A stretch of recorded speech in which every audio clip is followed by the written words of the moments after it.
So Marlene said that Otis the pimple landed before I did. That's how big it is. It's a good omen. It's a good omen.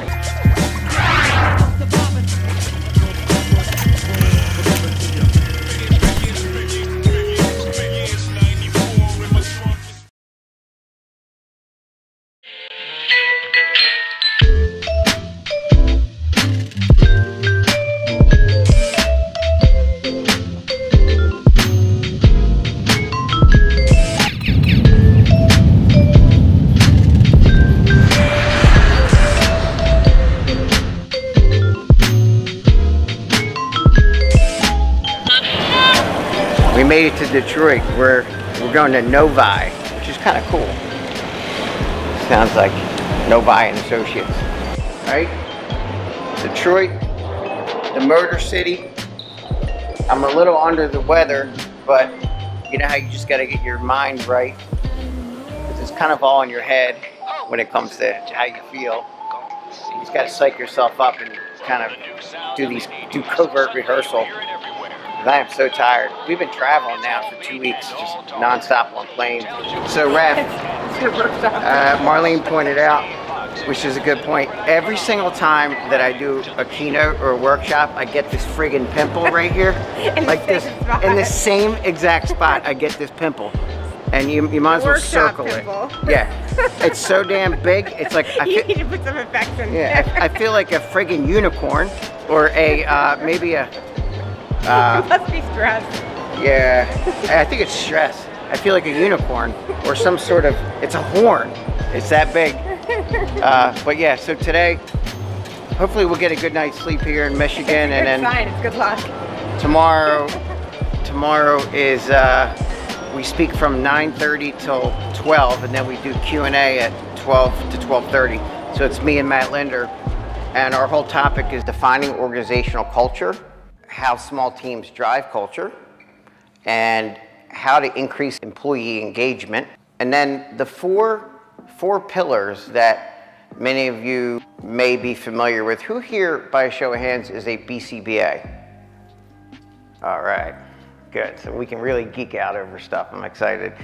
If you think of these four principles, all being rooted in behavioral science and organizational behavior management, they can kind of they can bleed through the fabric of everything you do. Goal setting, self-monitoring, feedback, and pay for performance.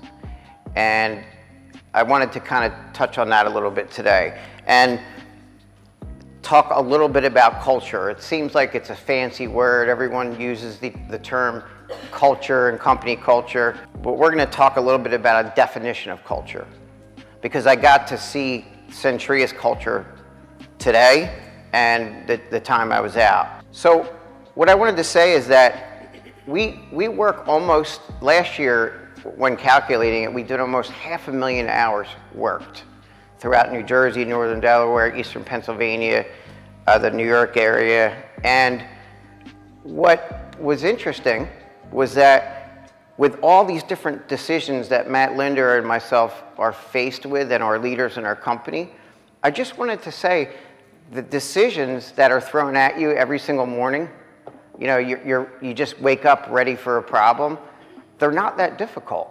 The reason why they're not difficult is because they're based on values. So, in other words, the decisions that are faced with doing 500,000 hours worked, you would think that would be overwhelming, but maybe I'm just a very simple, rudimentary guy, but I can tell you, the decisions that we make at the end of the day are not difficult. I mean, we're like, it's really going to be 3, but then they're not mad at us. To cut everybody off, because it might happen once in a while. No, it's their decision. Yeah, I don't it's making the parents. No, the way you said it first, you were cutting everybody off. We ain't doing it no more. That's what you guys just said. No, I want them to make the decision by us saying, here are the terms. We have a history of canceling 8.3% at a time. If you're okay with that and you understand these terms, then we're going to be great, smooth sailing. Let's talk about what's important. Otis, the pimple. So, did you ever have the situation where you're not sure if you should try to pop it or not, and you wait long periods of time, and then finally you give it a shot, but then it doesn't pop? and it makes it worse, and it just keeps getting flared up. So that's our situation.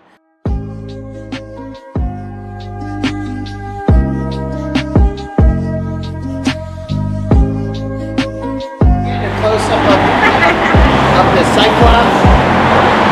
Otis, It's one now night only. a Cyclops, one night only.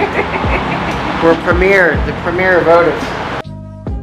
Talk about the simplicity of the science and how it can help you as a leader and as a BCBA root everything back to behavioral principles. Because I like what Carl Binder did in the Journal of Organizational Behavior Management. He spoke a little bit about work outputs. So we're going to speak about some measurable outputs today. But the reason why I find that with all this volume and work that we're doing, and I saw the volume we're doing, people averaging 100 and some hours a month, it would seem overwhelming, but it's not. As long as you root every single decision back to behavioral principles. But number one, know your values. Centria is an up-and-coming, very rapidly growing organization that has core values. They're very similar to what we call BDA, or our company. And first being family.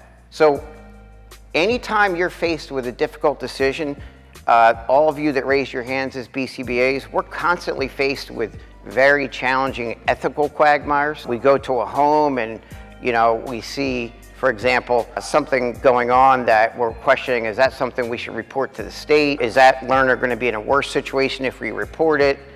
There's ethical guidelines that are very strict, which is great. The Behavior Analysis Certification Board keeps raising the bar on those ethical things. But what I've found is that if you just root all your decision making back to a couple core values, it's easy. And number one being family. So what we try to do, and I know that Centria has done this, it's important to know that your family, each one of you in this room, your family needs to come before the clients and your colleagues first.